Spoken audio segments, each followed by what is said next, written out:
Evlərinizdən mayanı yığışdırın. Çünki 1-ci gündən 7-ci günə qədər mayalı çörək yeyən hər kəsin ayağı İsrail övladlarının arasından kəsilməlidir. Bunu İbrahimdə və Allahın İbrahimə verdiyi sünnət əhdində görürük. Sünnət olunmayanların hamısı Allahın xalqı arasından kəsiləcək və vədi miras olaraq almayacaq. Xilas üçün Çıxış kitabında quzunun qanından başqa bir şey də var idi. Bunun üçün evlərdən mayanı yığışdırmaq lazım idi. Mayanı yığışdırmamaq evinizdə günahı saxlamaq deməkdir. Qan tökülməli olsa belə, mayanı yığışdırmayan hər kəsin ayağı İsrail övladlarının arasından kəsilməli idi.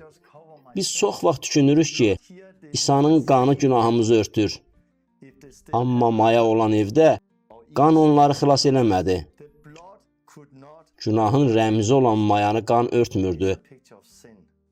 Bunu başa düşməliyik. İsa tövbəni çarmıxdan əvvəl təbliğ eləyirdi. Çarmıx və qandan əvvəl tövbə olub. Tövbə lap əvvəldən olub.